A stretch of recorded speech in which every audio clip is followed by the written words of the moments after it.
Fraksi Partai Golkar, Pak Mengkeng, silakan. Terima kasih Ketua, teman-teman Komisi 11 yang saya hormati, Ibu Menteri Keuangan, para dirjen dan jajaran yang saya hormati. Pertama-tama, ya saya merasa sedih aja. Kenapa bangsa ini tidak pernah bisa keluar dari masalah yang sangat prinsipil. Kalau di luar negeri itu, yang diuber pajak itu mafia-mafia. Jadi kalau orang boleh hebat, tapi kalau sama orang pajak pasti kalah. Biasanya mafia akan jatuh karena pajak.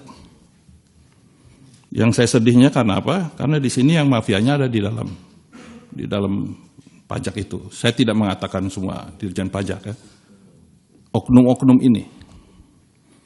Oknum-oknum berpura-pura sebagai fiskus, tapi sebetulnya mental mafia. Ini yang merusak bangsa ini. Khususnya merusak Departemen Keuangan yang memalukan kita semua. Ini sudah pasti menjadi pembicaraan di internasional. Di internasional bahwa bangsa ini masih ada fiskus yang model begini. Dan ini masih setelah kasus RAT ini bukan berarti sudah tidak ada, masih ada. Mungkin levelnya yang level di bawahnya RAT. RAT ini kan eselon 3. Di bawah eselon ini pun masih banyak yang berkeliaran, yang kerjanya mengancam-ngancam pengusaha, dan ujung-ujungnya memeras. Ini yang sebetulnya yang harus diselesaikan, Bu Menteri. Kita masih menggunakan metode man to man, orang ketemu orang. Ini penyakitnya. Kalau fiskus ketemu dengan wajib pajak, pasti akan terjadi negosiasi. Apalagi kalau wajib pajaknya memang dia tahu bahwa ini dia punya kesalahan. Ketemu fiskus yang mentalnya babak belur, ya terjadi transaksi. Itu tidak bisa dihindari. Dan bisa terjadi kapan saja. Besok kita selesai, besoknya minggu depan ada lagi. Karena Ibu membawahi 44.000 pegawai pajak itu. Hanya sistem yang bisa menghentikan ini semua.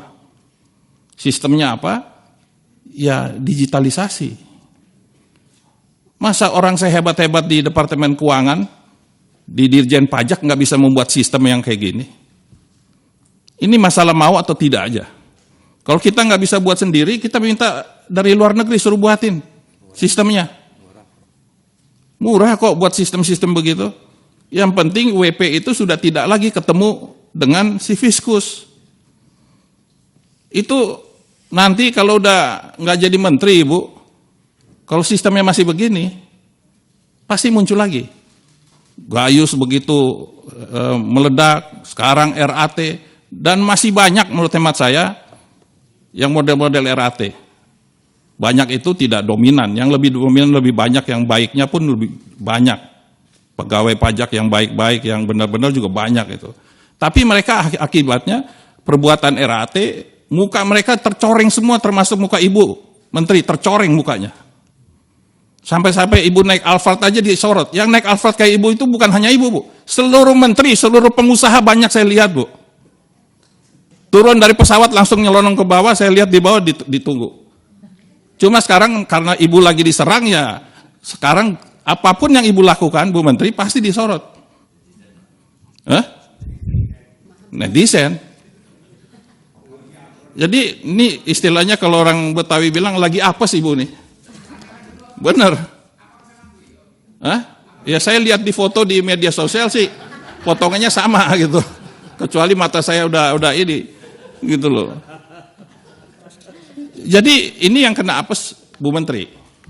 Ya, jadi bukan Bu Menteri yang salah gitu loh. Saya sih masih meyakini Bu Menteri punya integritas dan punya ini. Cuma kalau saya lihat dari di sini kerjaan ibu ini banyak sekali ini. Tumpang tindihnya sehingga waktu untuk fokus tuh juga menurut hemat saya ada keterbatasan. Pasti ada keterbatasan.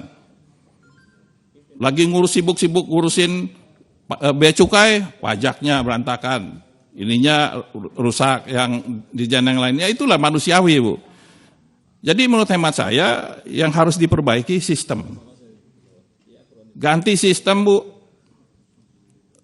Kurangi yang namanya pertemuan antara fiskus dengan wajib pajak. Yang kedua, Bu, saya ini ketua Pansus Pajak tahun 2007 sampai 2009. KUP, Bu. KUP, PPN, dan PPH. Di dalam, sama Vera ada ya? Wah, ya. Ada Pak ini.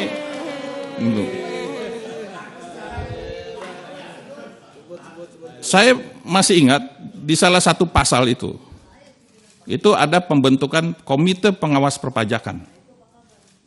Komite Pengawas Perpajakan itu dibuat karena apa? Supaya supaya wajib-wajib pajak yang merasa diperlakukan tidak benar oleh fiskus, mereka bisa datang ke Komite Pengawas Perpajakan. Dan Komite Pengawas Perpajakan itu yang akan mengambil langkah untuk menyelidiki tentang kelakuan fiskus. Mestinya Komite Pengawas Perpajakan ini diisi oleh orang-orang yang independen, Bu. Ini saya lihat masih banyak orang Departemen Keuangan, Bu. Pak kewuhnya ini pasti akan terjadi. Dulu spiritnya begitu, Bu. Diisi oleh orang-orang katakanlah akademisi yang di luar Departemen Keuangan, di luar pajak. Di sini kan Pak Mardiasmo kan dulu kan orang Departemen Keuangan, wakil menteri terakhir. Ada Pak Robert Pakpahan, mantan Dirjen Pajak. Ada Pak Heru, ex officio. Ini kan spirit daripada komite itu tidak terjadi, Bu. Harusnya dibuat, tadi Ibu punya presentasi, bahwa kami reformasi Komite Pengawas Perpajakan, kami isi semua dengan akademisi, yang netral semua. Jadi kalau wajib pajak datang, punya masalah, mereka merasa nyaman, bahwa ini ditampung dan akan diproses. Ini reformasi yang harus dilakukan, Bu. Jadi kalau menurut hemat saya yang harus diperbaiki ya tadi ada juga Ibu punya ini gambar ini yang paling penting tuh di ini, Bu. Nah ini di transformasi pengawasan internal Kementerian Keuangan. Karena ada gambar bangunan gedung. Yang paling nomor yang di bawah itu cara pikir, cara kerja, cara hidup. Ini kan sebetulnya spiritnya ini. Tapi kalau hidupnya mau bermewah-mewahan, masa sih sesama teman-teman dari pajak nggak bisa memonitor bahwa ini teman gue kok hidupnya bajunya mewah-mewah nih. Mau istrinya Hermes melulu. Atau sepatunya kok mewah-mewah. Masa nggak bisa sih monitor gitu? Nah ini harus ada gerakan bahwa kalau ada temannya yang mulai pakaian yang aneh-aneh, yang mulai coba agak flexing, ya elah.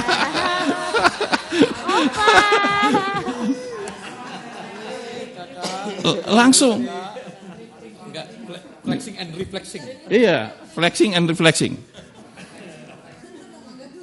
Makanya toko-toko Hermes seneng, Bu.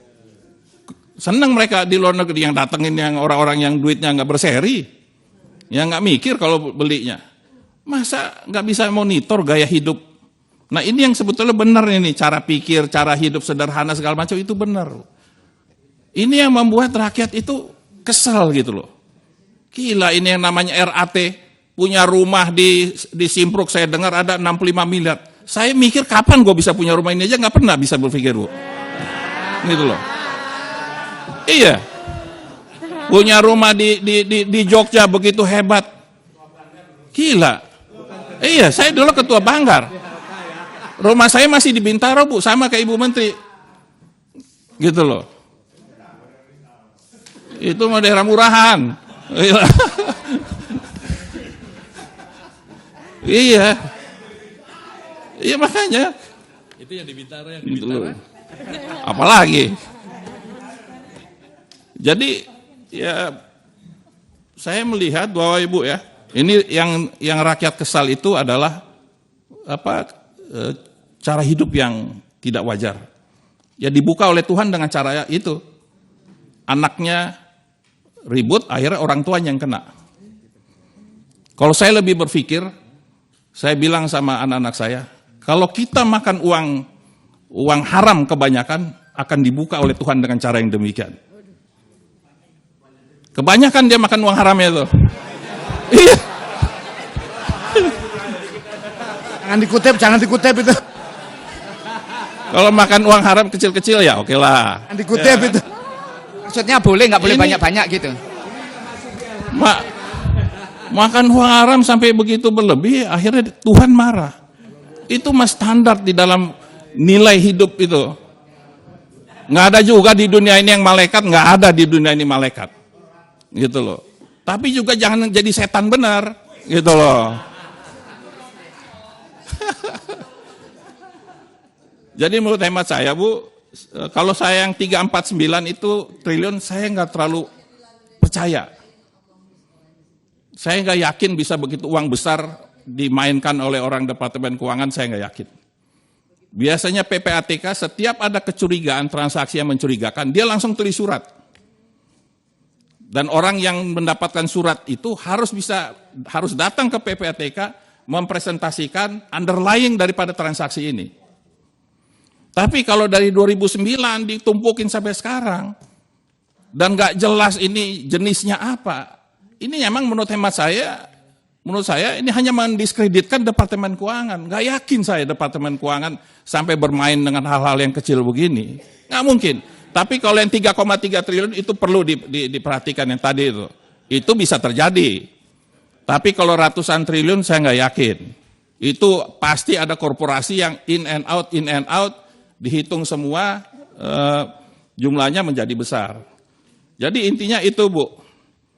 Sama saya mau nanya, Ibu nomor HP-nya udah berubah Bu ya? Soalnya saya sekarang WA udah nggak pernah dijawab. Gitu loh. Curhat. Gitu loh. Saya bilang ini Harus kan ketua. Kita mau nanya kenapa Harus ini? jadi ketua dulu, Pak. Hah? Jangankan Bapak. Harus jadi ketua lagi. Nah, usah lah, udah cukup. Gitu loh. Jadi anggota lebih enak. Gitu loh. Iya. Akan nyata Pak Mekeng juga. Saya pikir saya doang. Oh. Jadi saya rasa Ibu Menteri nggak usah khawatir. Yang penting diperbaiki itu sistem di dalam.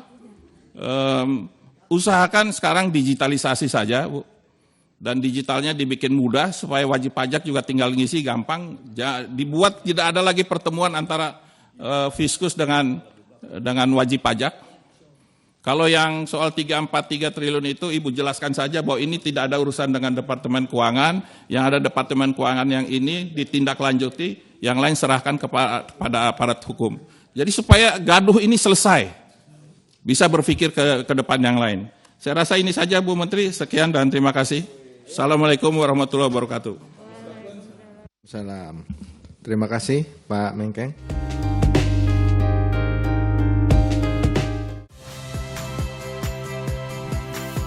Saya Radi Saputro. Saksikan program-program Kompas TV melalui siaran digital, pay TV dan media streaming lainnya. Kompas TV, independen, terpercaya.